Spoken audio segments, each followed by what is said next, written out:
Normally soybean और आलू की सब्ज़ी तो आपने कई बार खाई होगी, लेकिन अगर आपको झटपट झटपट बनानी हो ना कि मतलब आ जाएगा कोई अचानक से, और अगर आपको कहीं जाना हो झटपट बनाना हो तो आप इस तरह से ट्राई कर सकते हैं। बस आपको पहले तो ज़रूरत है एक कढ़ाई की, जिसमें कि आप अपने आलू और जो आपके सोयाबीन है ना उसको फ्राई कर लें ऑयल में अच्छे से।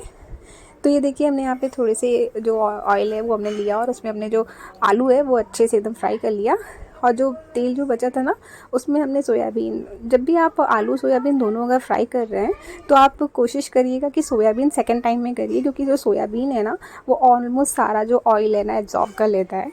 तो आपका जो तेल है वो बचेगा ही नहीं अगर आपने सोयाबीन पहले डाला तो आलू के लिए फिर आपको एक्स्ट्रा ऑयल डालना पड़ेगा।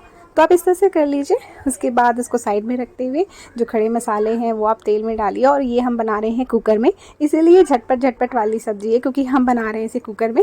तो ज़्यादा कुछ नहीं करना, बस एक बार ऑयल हीट हो जाए इसमें आप अपने जो भी खड़े मसाले आपके पास अवेलेबल है वो आप डाल दीजिए।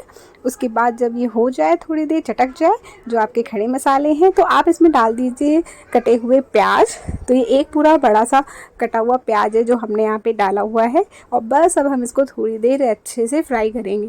तो ये देखिए हमारा जो मसाला है वो भी हमने तैयार कर लिया। इसमें जो नॉर्मल मसाला होता है ना, प्याज और अदरक लहसुन मिर्ची, ये बस हमने इसको अच्छे से ग्राइंड कर लिया, वो हमने डाला, उसको भी हमने अच्छे से फ्राई किया। फिर हम इसमें डाल देंगे एक कटा हुआ टमाटर। मैंने यहाँ पे एक पका हुआ टमाटर लिया हुआ है, और बस इसको भी हम अच्छे से चलाएंगे।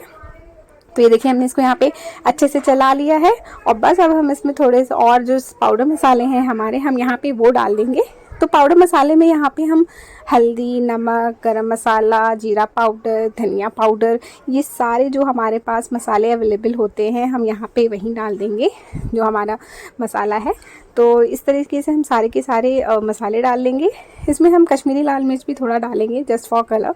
अगर आप चाहो तो आप टोटली स्किप कर सकते हो, क्योंकि हमारा जो टोमेटो है वो भी रेड कलर है तो उससे कलर भी अच्छा आ जाता है। लेकिन अगर आप और इससे अच्छा बनाना चाहो तो आप इसमें कश्मीरी मिर्च बिल्कुल ऐड करिएगा, और नहीं तो आप इसे स्किप कर सकते हैं। बस इसे अच्छे से आप मिक्स करते रहिए और इसे थोड़ी देर कुक करिए।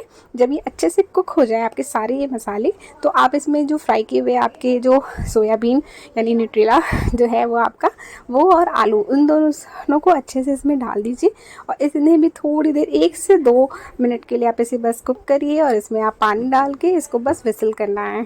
ये जो सब्ज़ी है ना बहुत ही पसंद आती है मेरे घर में सभी को, और बहुत ही ज़्यादा न्यूट्रिशन भी होता है क्योंकि इसमें सोयाबीन है। सोयाबीन बहुत ही हेल्दी होता है, और इस तरह से आलू के साथ मसाले वाली सब्ज़ी हो तो मेरे यहाँ तो चावल के साथ इसे बहुत पसंद किया जाता है।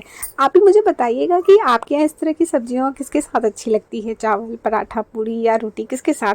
मेरे यहाँ तो ये मेरा फेवरेट भी वैसे ये चावल के साथ ही है। मुझे ये चावल के साथ बहुत अच्छा लगता है बहुत ही यम लगता है।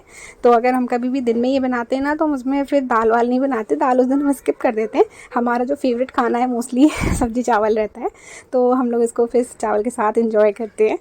तो ये देखिए हमारा जो सब्ज़ी है वो बना है, अच्छे से कुकर में तैयार हो गया है, और बस इसको हम हरे धनिया के साथ गार्निश कर रहे हैं। और ये देखिए हमने हरे धनिया में से गार्निश कर दिया, और कितना यम सा दिख रहा है ना ये बहुत ही अच्छा लग रहा है।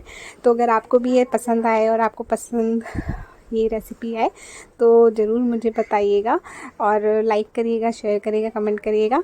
प्लीज़ मेरे चैनल को सब्सक्राइब करिएगा।